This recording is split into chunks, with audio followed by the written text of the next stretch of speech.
Hi there, welcome to Word Gets Around. Today we're going to interview an old friend of mine, Mr. Tim Moore. Tim is a professional musician, he's a synth player, keyboard player and guitarist. He's also a musical director as well. He loves photography, loves the outdoors and also the TT races at the Isle of Man. You may have seen Tim playing in a local band called the Mighty Rough Justice, but there's a lot more to Tim than meets the eye. Hi Tim, all right? That's in your head. Hi. All right, mate. Nice to see you.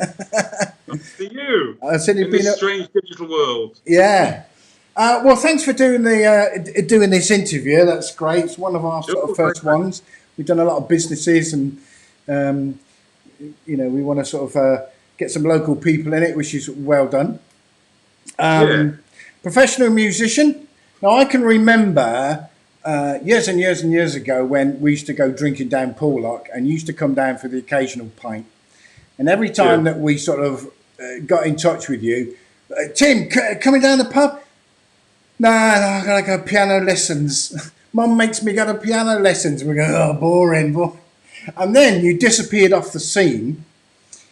And then I remember saying, I can't see Tim for ages. And so where is he? Oh, he's playing with Nik Kershaw. I said, what, the Nik Kershaw? Yeah, I think so. Nik Kershaw. So, tell me what happened then when you left Porlock. Okay, well, I think when I was pub age, I'd stopped having piano lessons officially many years before that, and I was just floating my own boat.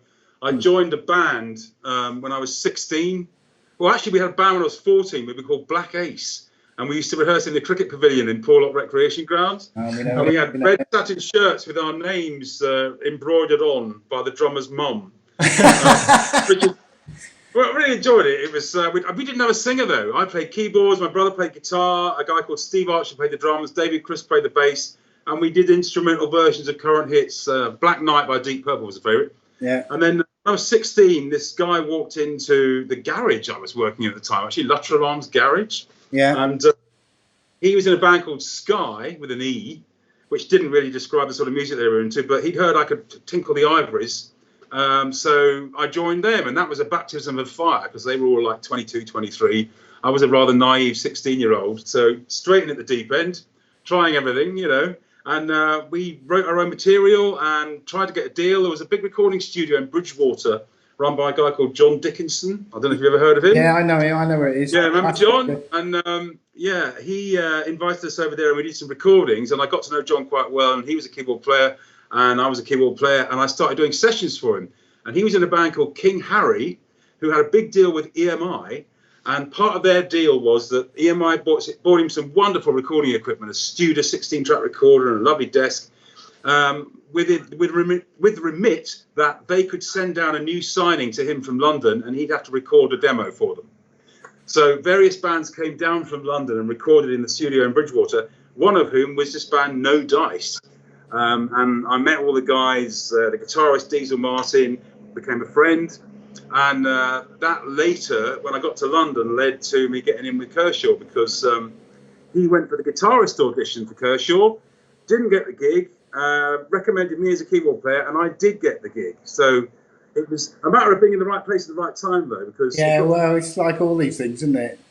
Well, 1982, we got to here in Somerset, and I tried everything with this local band, various configurations of different members, and we'd done a few gigs in London. We'd been on Bristol Radio. We recorded our own stuff. Tried to make it work. It wasn't happening. And one morning, I woke up and thought, I've got to go to London. So I answered some adverts in the Melody Maker, like you did back then. There was no internet. And I applied for 3 gigs. One was John Wilson and the Heartbeats, which was like a bluesy kind of rocky thing. Then there was, what were the other ones? There were 2 other bands, one of which was like a sort of prog rock band. They offered me the gig, actually. And another band who lived way out in Norfolk somewhere. And their manager wanted to whisk me off to this cold, drafty village hall in Norfolk in his MGB and have me join them, and I didn't think I'd do that. So I joined John Wilson and the Heartbeats. We played in Fulham and West London, all over the place, down in Brentford for about 6 months and wrote our own material, did some recordings. It was going quite well, actually. And then that started to fizzle. There was no money in it, and I was beginning to wonder what was going on, you know, if I'd made the right decision about moving to London. And then along came this audition, and I went and met Nick, and we were just gobsmacked by the quality of the material on that first album. So we'd already recorded the first album that had Wouldn't It Be Good on it, and I Won't Let the Sun Go Down on Me and all that. And me and the guy who got the drummer gig, and the guy who got the guitarist gig, and the guy who got the bass player gig, we just stood there open mouthed listening to this record. You know, we thought, this is fantastic. And okay, you're in, boys. Let's start rehearsing. You know, and Nick was a real perfectionist. So at that time, he'd had an early release of I Won't Let the Sun Go Down on Me at the end of '83, and it didn't really do much. It kind of hovered around the bottom of the charts and didn't really do. We thought we'd do a college tour. So it's like a sort of B-level, B-movie kind of tour, you know, a couple of thousand kids. So we started rehearsing for that. And then meanwhile, MCA's record company, they released Wouldn't It Be Good? And we kept watching it every week. We came in on the Mondays and looking at the chart position. It kept leaping up. It was like 52, 42, 30, 20, you know, and it ended up at number 2. And so everything changed overnight. All of a sudden, you know, the rehearsal rooms were full of managers and record company executives and sound engineers and PR people and wardrobe assistants and you name it. It was just, it went crazy. And we rehearsed for another month, and the tour changed from doing colleges to Odeons. So it definitely went up a level. And some great gear. I was like a kid in a toy shop. I had all these great synthesizers to play with.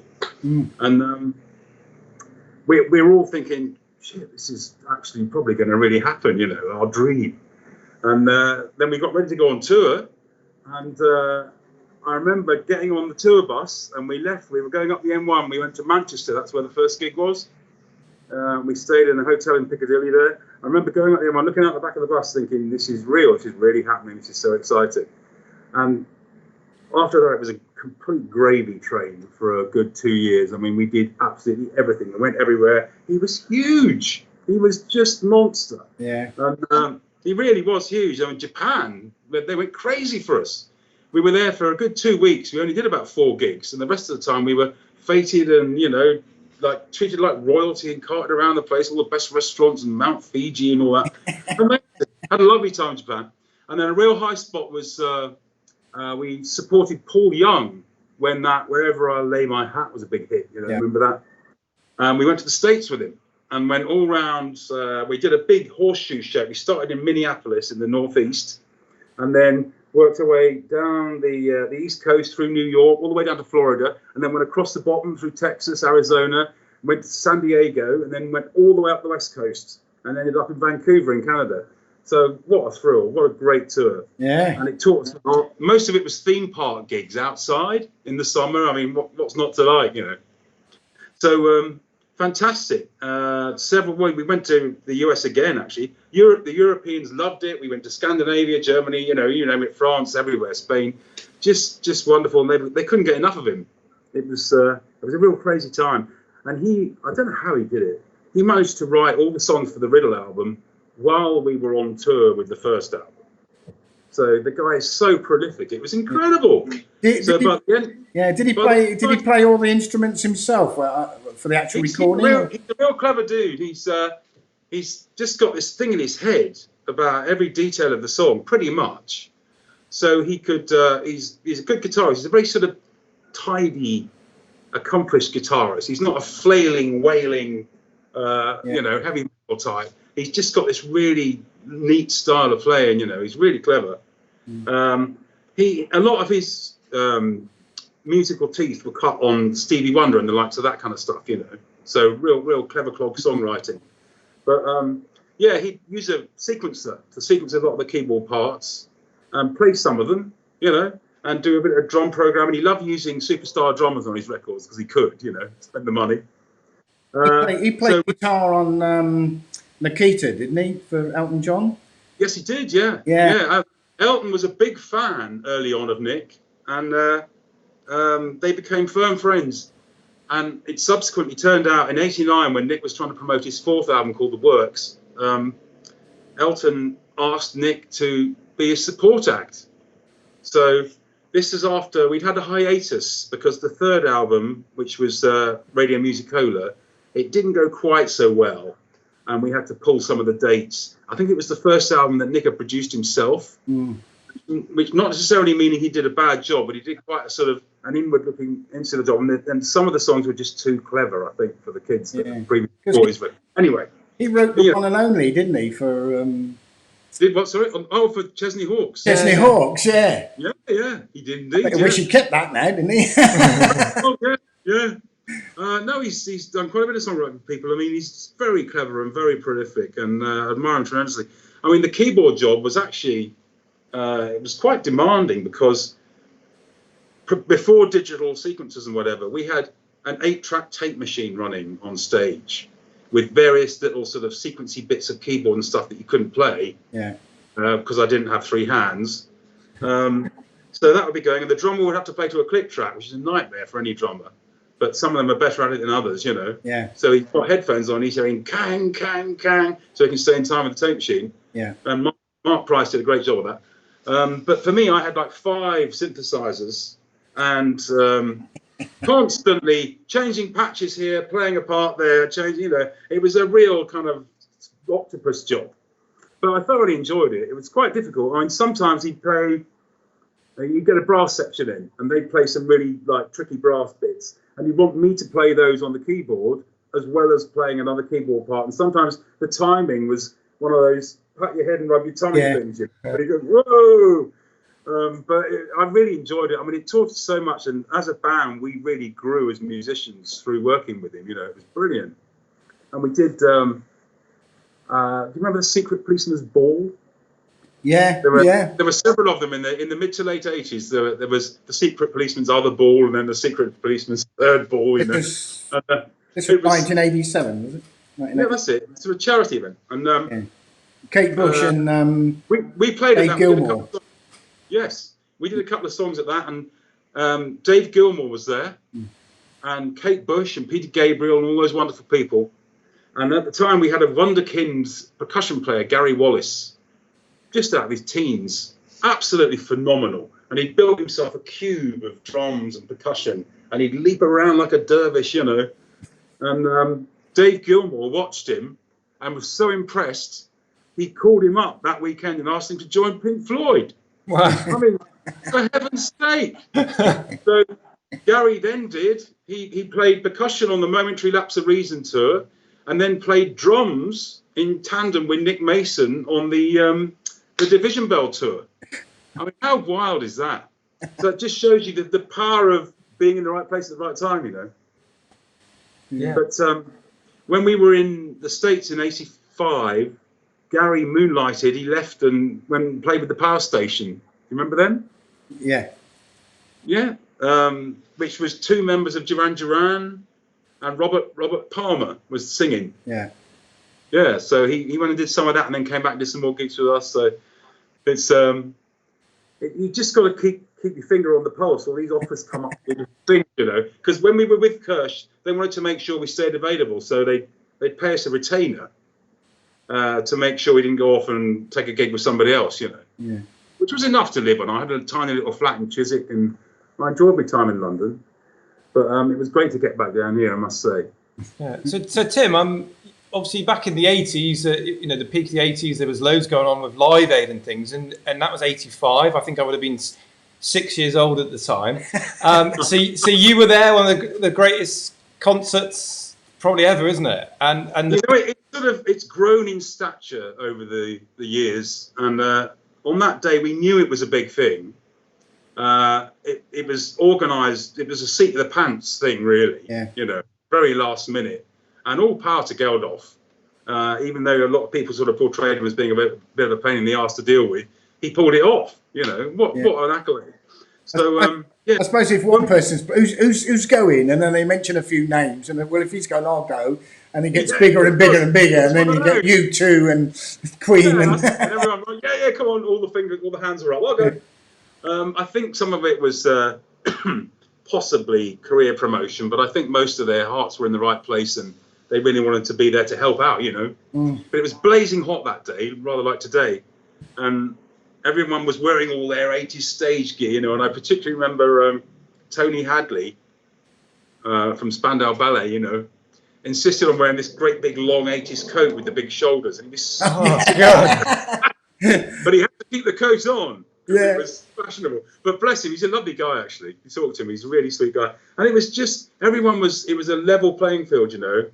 Everyone was in the same boat, but backstage. And they'd split the stage into 3, and it rotated. You probably noticed that before, so that one band was on, and then one band had just come off, and they were feverishly taking the gear off, and then the next band were getting ready. So the most nerve-wracking moment was when you were the band who were on next. And you're waiting, standing with your gear ready, watching them feverishly taking away the guys who've just been on, and listening to the people who are on right now, and you know that you're next. You know? And as with all these things, whenever you've done something a bit scary, the scariest bit is just before you start.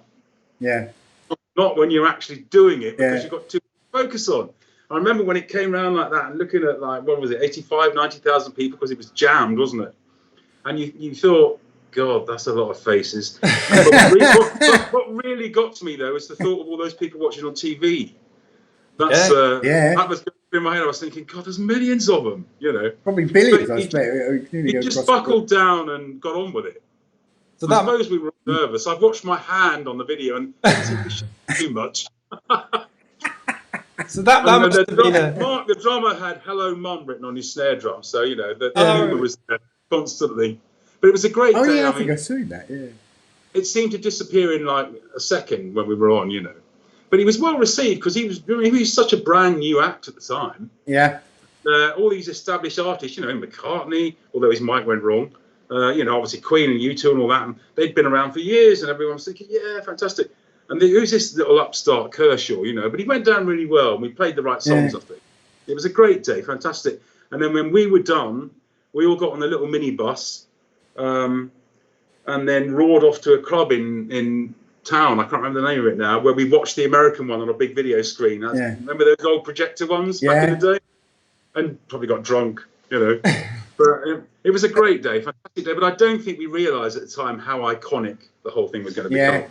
Well, that's what I mean. It's iconic after the event, isn't it? Really, I mean, it was Queen's, you know, starring performance, isn't it? Really, but you can't go on stage and say this is going to be my best performance ever. It just happens, isn't it? You know? It just automatically happens. I mean, every 10 years we get if we were involved, we get a letter from the organisers, a release form saying yes, you can use my image again, and it won't cost you anything, and all this other business. Which is great. It's good to keep moving. So we got a bit of video that we can sort of drop in of you playing. All right, with my very orange hair. That's it. Okay. So so there you are. Look on the keyboards. Your claim to fame there. It was a good moment. It was a grand moment, but I wouldn't want to rest on the laurels, as it were. But it was a good day out. Fantastic. Yeah. So going back a little bit, when you first went on to Top of the Pops, was that quite an experience? Saying, you know, it's like, because that was like a massive show at the time, wasn't it? Or the only. Yeah. The overriding sensation was, it was exciting, but the overriding sensation was how small everything was. How small the studio actually is, and what a low number of people were actually in there. The kids, there weren't that many of them really, and they sort of shuffled them around. And some of the back scene is just hardboard, you know, it's all wobbling about. It was all quite done on the cheap, really. But it was great to do it. It was great to be there. It was, you know, that thing, it had become iconic, obviously, because you've been watching it for years, Top of the Pops, and now I'm on it, sort of thing. But you didn't really get the vibe until you watched yourself later. You know, oh, there we are, look. Because when you're actually doing it, it just felt a bit sort of ad hoc, you know, backstairs BBC type stuff. But it was good. It was great fun. We used to do so many TV shows, though, mostly miming. But the unions used to have this weird thing. I don't know if you can decide whether to keep this in or not, but CBS had a studio in Whitfield Street, and what you were supposed to do was, if you wanted to go onto a TV show and mime to your record, you were supposed to go and re-record it at Whitfield Street, so that the unions could agree that, yes, that's a new recording, we'll use that, and they can mime to it. But of course, what used to happen, you couldn't replicate what would take weeks or months in like a few hours. Yeah. We'd actually go in there and go through the motions and really play the stuff and really record it again. And then at the 11th hour, a guy from the record company would come in and just whip the tape, swap them over, and end up with the original tape from the original recording. And of course, everybody did. Yeah. But hilarious. I mean, we did play live a couple of times, which was fun. Yeah. But things like doing Wogan and all these European, German, and we used to do a lot of German and Scandinavian TV shows. That was all mimed. Yeah. I mean, the Italian ones were hilarious. Because the Italian lifestyle, it sort of shone through in spade loads when you did one of their shows, because you turn up at like 9 in the morning. Hello, how are you? And they give you this, really arty room to hang out in with nice leather Bauhaus chairs and everything, and lots of coffee. And then we'd hang there for a couple of hours and then go down for a camera check. They check your faces and the camera angles and the lights and that. And then it was lunch, which went for about 3 hours. Everyone got completely trolleyed, and lots of giggling and laughing and shouting, as you'd imagine a good Italian meal. And then we then end up actually doing the filming about 5:30, 6 o'clock in the evening, about 10 minutes before everybody left. And they still use it, but those were great days out. Yeah, fantastic. So after Nik Kershaw, what was your direction then? Well, in '87, when the third album, Radio Musicola, possibly wasn't doing quite so well, bless him, we had to pull the second half of the tour. We did some of it, not all of it. And it was a bit like suddenly having your safety net taken away, no more retainer, like, shit, what do I do now? Yeah. And at that point, I was still living in London. I'd met a lady called Debbie Haxton at a party, I think an MCA Christmas party or something, which I think was in the London Dungeon. Nice place for a Christmas party, eh? And I seem to remember there was a guy making burgers, and he was right under this guy, sort of spread eagled like that with his guts hanging out. It was like, you want cheese on that? Yeah, cheers. I'd met Debbie Haxton. She just started a session enclave called the Session Connection, where she was signing up musicians. So she asked me if I wanted to sign up, and yeah, why not? Go on then. So she got me a couple of little gigs with a couple of burgeoning bands, and then I got a tour with a band called Saga. This was in 1988. Yeah. Late 87, early 88. Actually, I had a real problem because Dion Estes, who was George Michael's bass player, and he was going on tour as George Michael's support act as well as George Michael's bass player. And I had that gig, and then Debbie called up and offered me this other gig with this band Saga. I mean, this happens in life to a lot of people, I'm sure, doesn't it? Mm. And I had to make a decision about which one to go with, And rightly or wrongly, I went with the Saga one, and the other guys had to find somebody else, and it all worked out in the end. But anyway, these guys, 3 Canadians, very, very complex, progressive rock.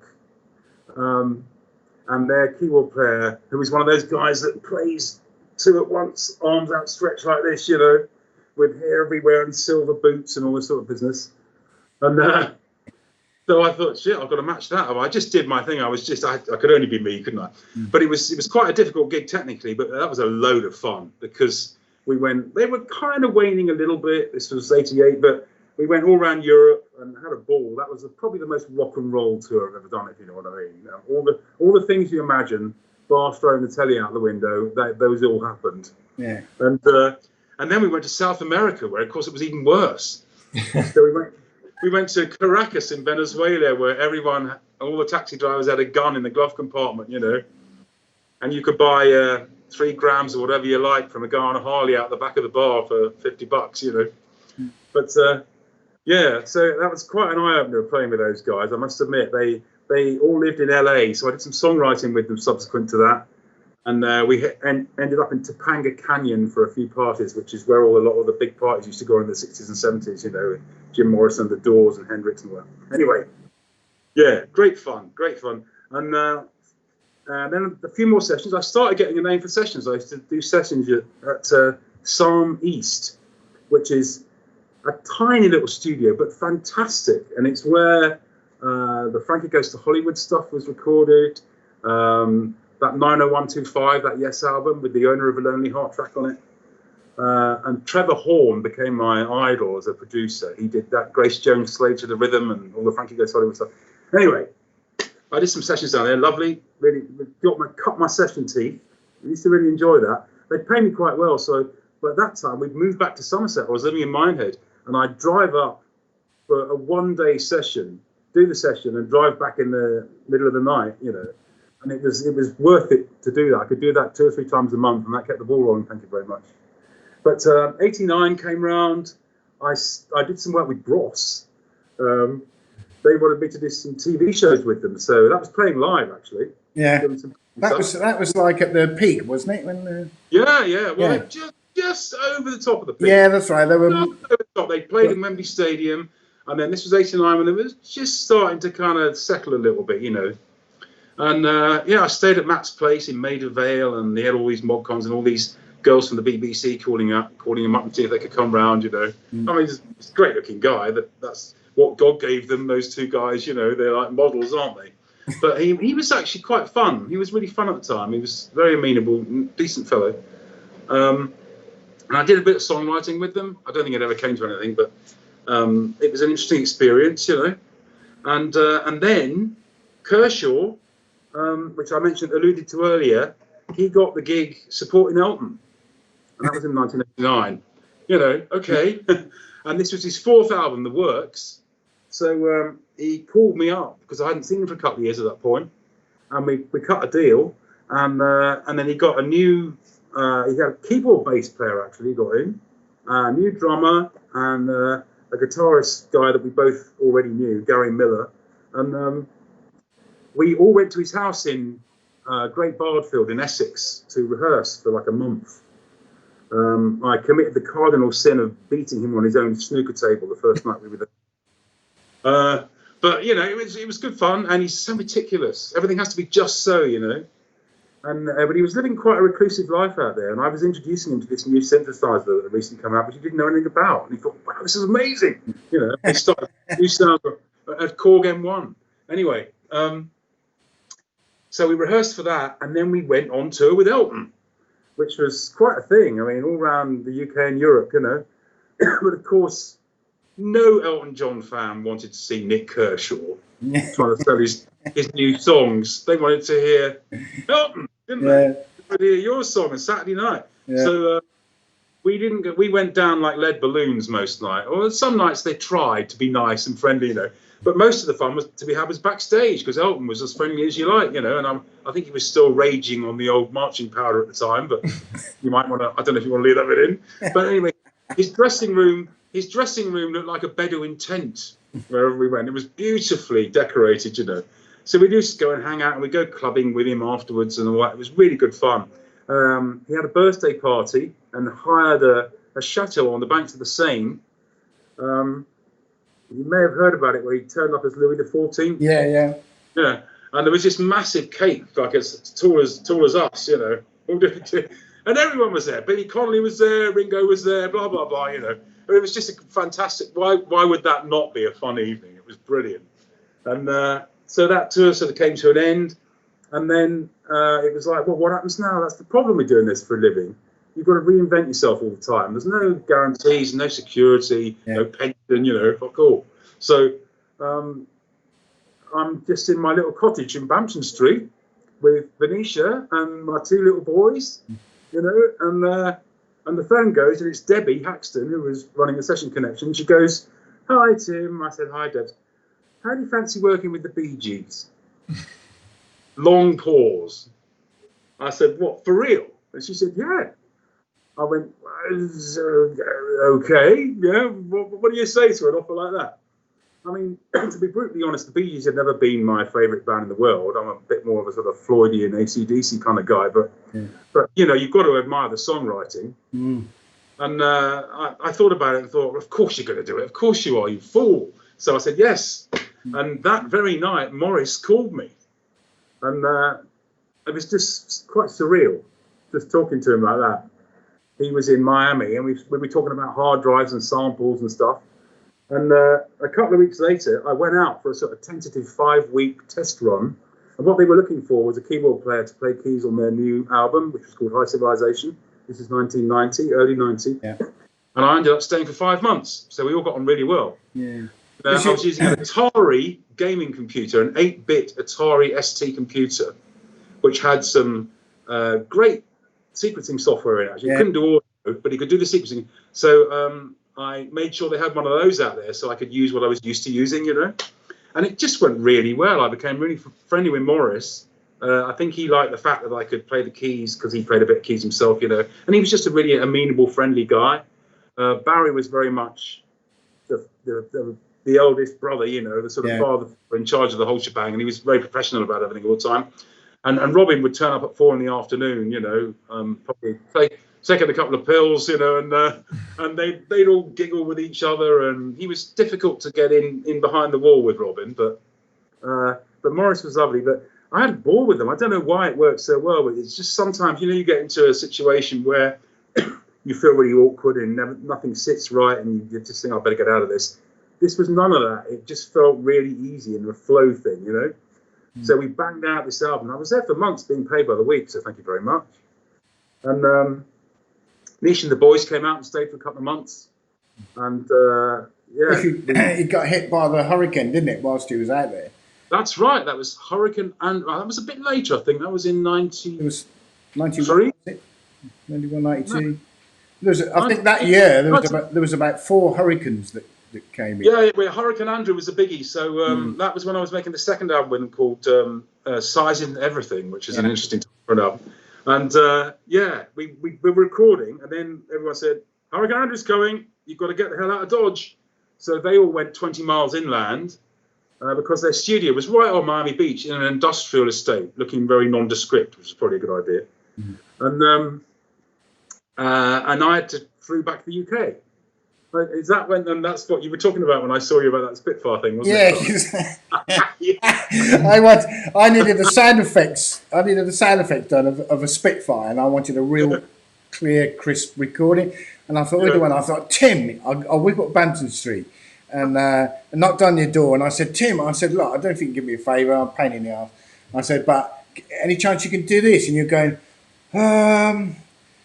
yeah, come on, you know, they got the shed down the bottom of the garden, like wall-to-wall synths, and you're doing it, you know. And he said, I haven't got much time. I said, where are you going then? I'm going back to Miami in a minute. Miami? What are you doing out there? I'm playing with the Bee Gees. And I said, what? And you're messing about with sound effects and Spitfires, you know? But you know, I love Spitfires. That's the guy you are, you know. But yeah, thanks for that. But you know, I'm sort of like, yeah, right, okay. You know, he said, I've got to get down to Heathrow. We did a concert, as you know, a hurricane relief concert. That's right. In the Miami Dodgers stadium. It wasn't just us; there were some other artists as well. Yeah, I think we got a bit of I think we got a bit of footage of you playing there. Yeah. Miami Dodgers. So a quick look. So there you are on stage. A sea of people there. It's massive, isn't it? And to play with the Bee Gees and to play "Staying Alive," I think is you know. It's the ultimate, isn't it? I played "Staying Alive" with the Bee Gees. Quite appointed doing that song at that particular juncture, yeah. Brilliant. It was great, a great thrill playing with them, I must say. Fantastic. We made this second album, that went into 93. There was going to be a tour in 94, but it got pulled. Barry had hurt his back playing tennis, and he really wasn't very well at one point. But there could have been a multitude of reasons why a tour gets pulled, as I'm sure you're aware. Yeah. But, you know, I had a great time with them. I did do, in 97, I think, I did the Brit Awards with them. It was a sort of 11th hour thing. They called me up. Can you come and help us out with this? Yeah, right then. Hang on, I'm doing a Spitfire thing, and then I'll be over. Yeah. And then in 2001, I got a call to I helped them on a promotional tour for their new album, which I hadn't been involved in the recording of. They just wanted me to learn the chops and play some of the songs, live. And we did a promotion tour over here. We did a Top of the Pops 2. Actually, that's why I did it on YouTube. That's really good. And we did some promotional stuff in the States. We played in LA, and we did a thing called Live by Request on the A&E channel in the States. That's Arts and Entertainment, not Accident and Emergency. That was in New York, and we were literally playing live. Although they were trying to purportedly make it look as if someone could just request a song and immediately we'd play it. But we knew in advance which songs were going to be requested. Yeah. But nevertheless, we did play them live. Yeah. And that was cool, actually. A little bit nerve-wracking because it was literally being broadcast live. And that went really well. I think that did a lot for the promotion of their new album, But there was a panicky moment there because I had a sort of junction box that fed information to all the different synthesizers I was using. And it had one program for each song, so I could hit one button on my main synth, and the junction box would change everything on all the other synths automatically because I programmed it that way. And Robin wanted me to add a couple of extra sounds at the end of one song. So I went for it, and for some reason the junction box decided to remember what I'd just done, but it dumped all the others, all the other patches. And this was about 45 minutes before we went on stage. So I had this mad panic of reprogramming everything feverishly just before we went on, and then trying to zoom on stage and appear really calm and collected. But that sort of stuff happens all the time backstage with gigs, There's always something going on. So really, you're not really playing the keyboard. There's an Atari ZX doing it all. Oh no! That's it. Yeah, I'm just faking the whole thing. No, it was all live playing, but what the box would do would decide which synthesizer you heard when you pushed a certain button. Yeah. So after that, then you ended up in France. Well, that was actually during the 90s. That started in the 90s, so it sort of overlapped. And I started working with Monsieur Johnny Hallyday. Not many people know him over here. He's a French rock singer, really. But he was, bless him, he's gone now, but he was absolutely huge in France. Huge in France, but never went outside. Every single person who spoke French knew of Johnny Hallyday. Not everyone thought he was great. He wasn't everyone's cup of tea. But what an amazing performer. He was the real thing, the real McCoy, There was nothing fake about him. Although some people argue that the French trying to do rock and roll is inherently fake, but I don't agree with that. This guy was completely genuine because he'd been in its inception of rock and roll, and he literally single-handedly brought rock and roll to France in the 50s, he had a 50-year career. Amazing guy. Huge voice. Constant clamour of people trying to get into his life, trying to sell him a song or get him to promote something or blah, blah. But he was a lovely guy. He'd sit and eat with the crew when we were on tour, Just a really super friendly guy. And I thought he was great. I really enjoyed playing with him. The reason why me, being an English person, got a gig with a French artiste was he'd recorded an album in English, much to the horror of his French fans. The irony was, he lived in LA most of the time. He had houses in France, but he loved spending time in LA, and that's where we rehearsed for a lot of tours. If he'd been born an American or been born in the States, he probably wouldn't have been such a megastar as he actually ended up being, because there'd been more competition, Not to say he didn't have the talent. But anyway, so the band that was cobbled together to play the live version of this new album he just recorded in English was myself on keys. There was a guy called Robin Le Mesurier, who was the MD and also played guitar. His father was John Le Mesurier, who was Sergeant Wilson in Dad's Army. Yeah. And his mum was Hattie Jakes. That's right, yeah. Yeah, brilliant. Yeah. So lovely guy, Robin. We became firm friends. And he had been playing with Rod Stewart, among others. And he was signed up for this gig, real sort of snarly rock and roll type stuff, And we had a guy called Ian Wallace playing the drums. He played with King Crimson and people like that. He was a real curmudgeonly northerner, And a couple of other people. There was a guy who'd been in that band Sag Cafe, remember them? And and there was two keyboard players. I was doing like synthesizer and a bit of piano. There's another guy playing the Hammond organ, and that was Jim Prime, who's the keyboard player with Deacon Blue, still is. Good band. Yeah. So we became friends as well. He's one of the funniest people I've ever met in my life, and he can certainly put the vodka away. Yeah. So well, that first tour we played small venues because nobody knew how it was going to go down with the Frenchies, you know, singing in English. And there were some bad reviews, actually, but we did it. We did the tour, and then the subsequent year, everyone went, I think we will do another French album. Forget this English thing, you know. Yeah. So, but most of us got called back to do the next tour as well. So it was a gravy train for the next 6 or 7 years. You know, every tour that came up, you were never quite sure. You know, you had to wait for an email to arrive in your inbox. You know, okay, we'd like you to join us. You for never the next know. one. Like the phone rings, you know, it could be. Oh yeah. And we're talking It like could be 6 some months idiot of work. asking for Loads of a sound effect, or it could be you know, call to go and play the Bee Gees. So you never know what's around the corner.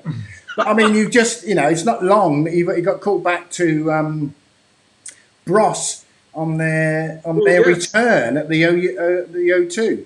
In 2017, yes, that wasn't directly the boys themselves asking me to be there. It was my good friend Gary Miller, who was managed by Nik Kershaw's management back in the 80s, and we became friends in London. And he and his songwriting friend Steve Lee they had a deal for a little while. But then Gary got into production, and he used to work for Stock Aitken and Waterman, you know, Pete Waterman. Yeah, yeah. And all those 80s hits with Kylie and all those people, Jason Donovan, you know. So he cut his recording teeth there, did really well. Then he sort of branched out on his own, and he worked for all sorts of people. He did some stuff for Bowie at one point, you know, fantastic. And then he moved to LA. Long story, he's got his own story. But he lives in LA now, and the lifestyle suits him really well. So good for him. And he's big with this Rock Against Trafficking. I don't know if you've ever heard of that. It's like a big charity thing, and he's trying to raise awareness of the people trafficking that goes on across the borders in the US. Anyway, he's been working on that for a long time. He's got all sorts of people to cover Sting songs. So it's the big premise is set them free, you know. Yeah.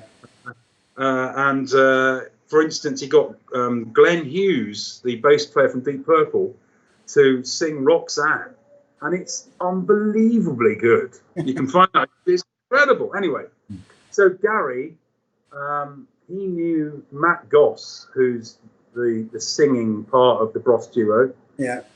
Matt has for some time now had a residency in Las Vegas with a kind of a swing act, you know. He wears all the Sinatra gear and comes on stage and flicks his fingers, and he's got this band with him, you know.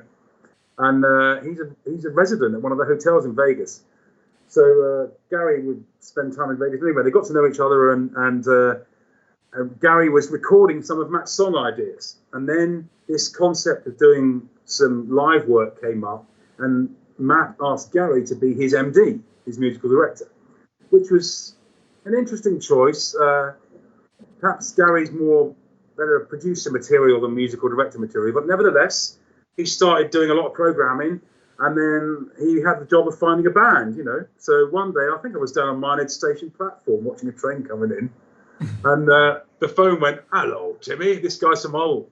So, "Hello, Timmy, how are you? It's Gary, I may have something for you," he says, you know, in sort of enigmatically. And as it turned out, it was a Bros gig. So we negotiated a fee, and then that was in sort of April time, and the gigs were in August, and the rehearsals in London were going to be in July. So I had 3 months to get my shit together. And there's a lot of stuff in those songs. And there were two issues. One, you've got to replicate all the original stuff as much as possible and play as much as possible live rather than having it sequenced.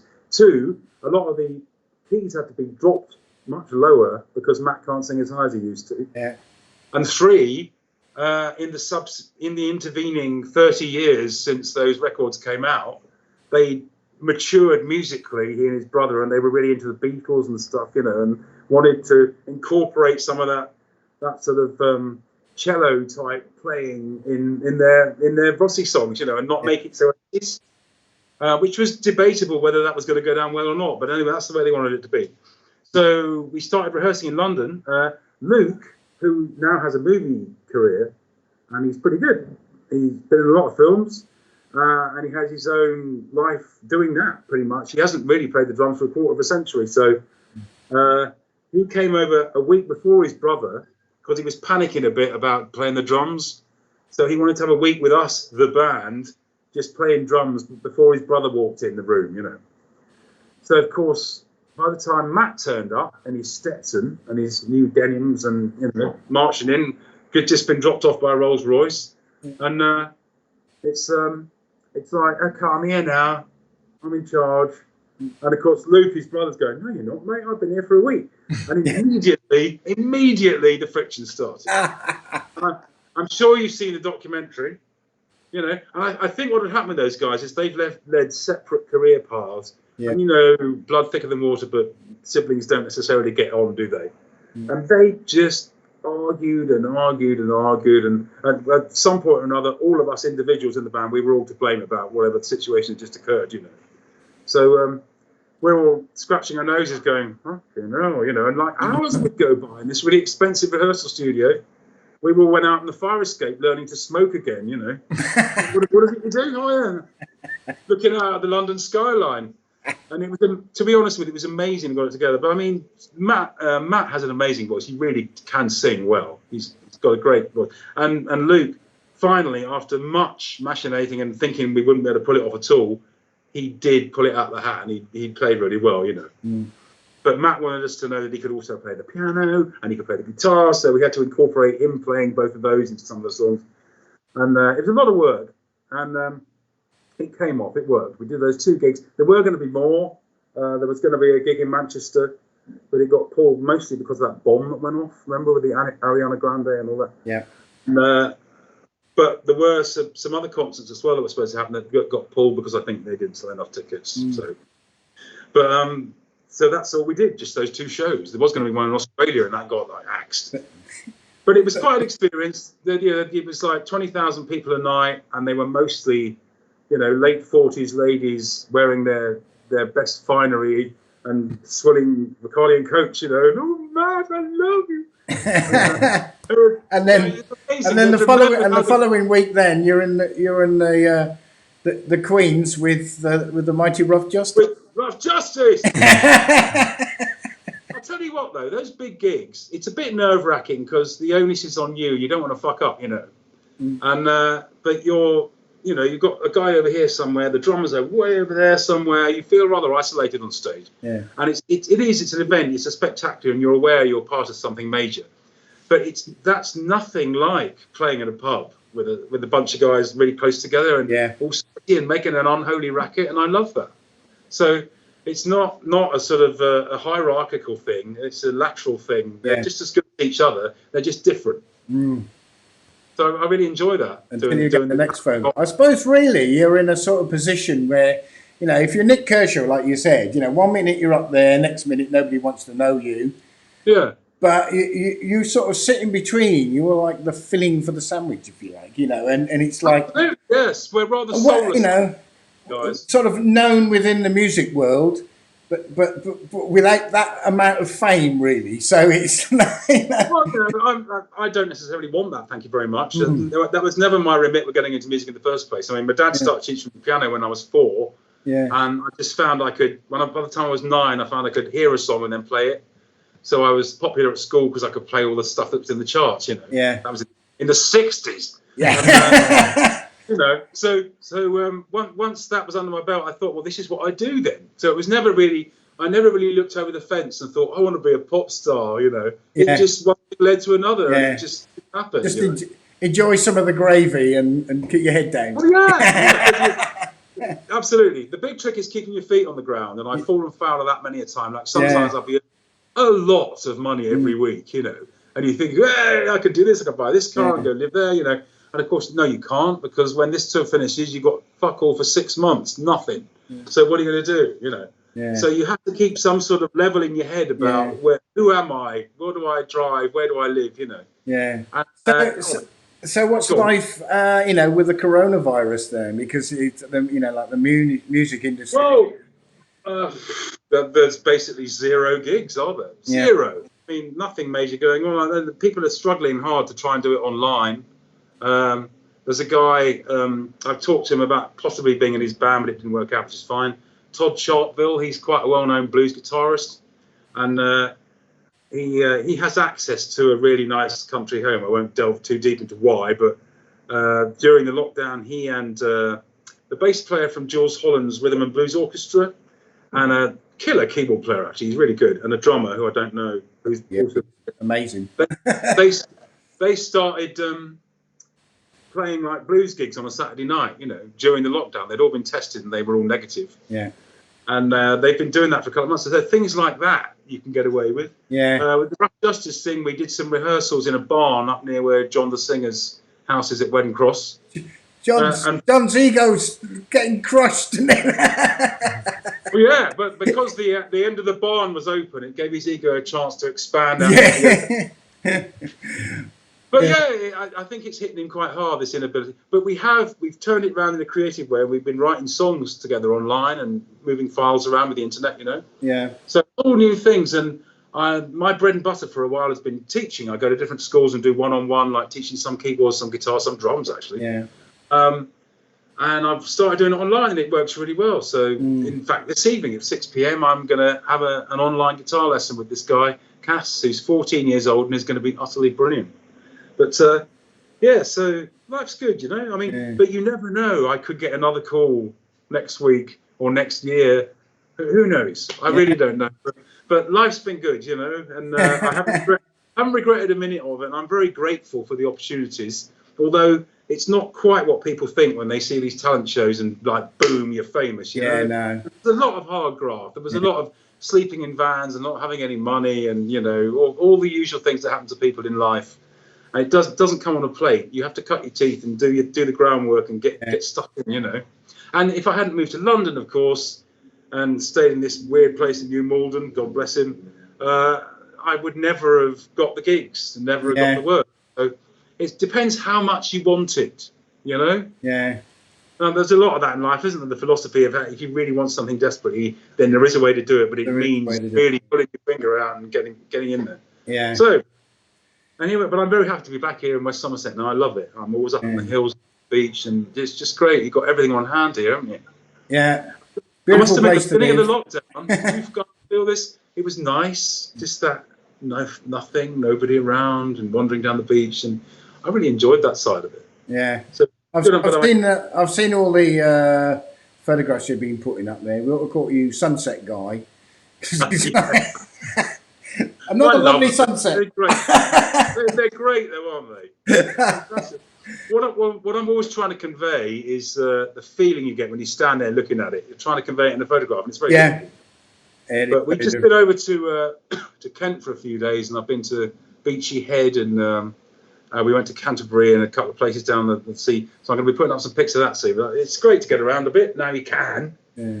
It's brilliant. But the music thing continues. All my synthesizers, I sold most of them because I just spent half my time with a soldering iron trying to get rid of hums and buzzes and clicks and colossal amounts of electricity being spent, And of course, computers are so powerful now.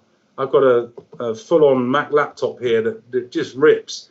And the software I'm using, Logic Pro, with lots of plugins and software synths from third-party people, they're just as good as the originals. They really are. Even some of the analog ones now are really good. But you do need a lot of computer horsepower to make it work properly. Probably you can get it on your phone now, can't you? Yeah. I've still got a keyboard. Frightening, isn't it? Right. I've got some guitars over there. I like thrashing around on a guitar. I teach guitar well because I have to think about it. Whereas with the keys, I don't think about what I play. It just sort of happens, Well, then, Tim, we'll have to cut it there. And I'll probably see you up on North Hill somewhere roaming about with your camera. No doubt, Clive. All for a pint outside the Hairy Dog. Yeah. Well, thanks for the interview. It's been really interesting. Yeah, it's a nice one, chaps. So, we'll have a pint at some time. Happy editing. Yeah. Cheers, Tim. All right, bye-bye now.